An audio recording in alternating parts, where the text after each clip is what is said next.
First blush for you, walk us through some more of the results.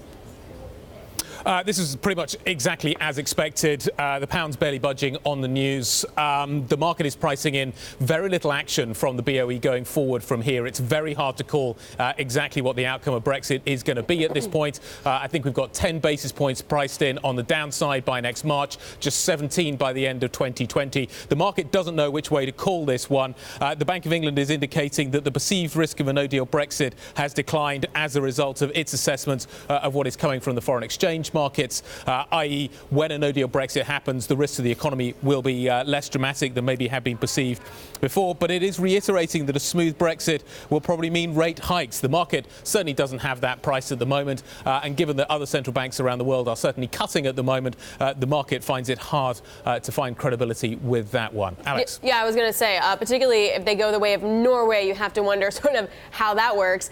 So, Guy, talk to me about positioning for a quick second for the cable rate.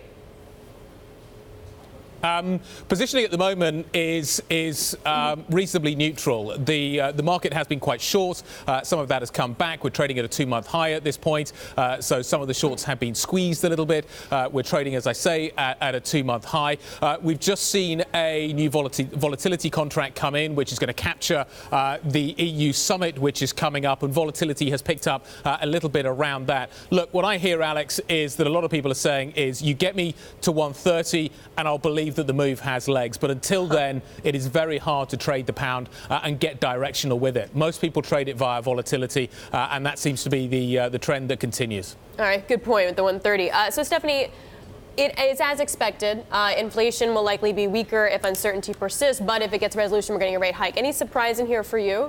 No, and they've kept in that point about rates potentially going up as you run out. If you had a smooth Brexit, this is an economy that's very close to potential, if not past that point. We are seeing some wage growth. We're not seeing productivity growth to back that up. So, pressures are rising, and we're expecting to see that come through. At least the Bank of England is expecting that to see come through in inflation. But of course, before that, we're all focused on this Brexit date, and they've reiterated, again, though no one believes them, that if you did have a no-deal scenario, that rates could go either way in that case. Of course, no one in the markets thinks that. Everyone assumes in the end they wouldn't mind the fall in the pound or the rise in inflation that comes from that, and they would still cut rates to support the economy.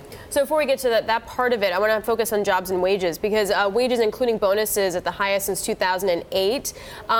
Is that still a good thing? And at what point does it then become a bad thing, as in a rate hike might not actually be beneficial? Well, this is the problem. And when we have a small version, in fact, in the UK of some of the pressures we're seeing around the world, that you have economies that have had quite a long recovery, quite close to potential, but facing these uncertainties around trade, certainly in the UK, but around the world. The UK has kind of declared a trade war on itself, which is slightly different from everybody else. True. But you have a lot of those things, but you are seeing inflation, and you're not, as I said, you're not seeing that productivity come through. So it's bad news for companies, but the hope would be that it would, as in the US, would be encouraging them down that path of investment and things to improve efficiency and get that productivity growth. So I'm not worried about the wage growth, but it does make the Bank of England's job a little bit harder.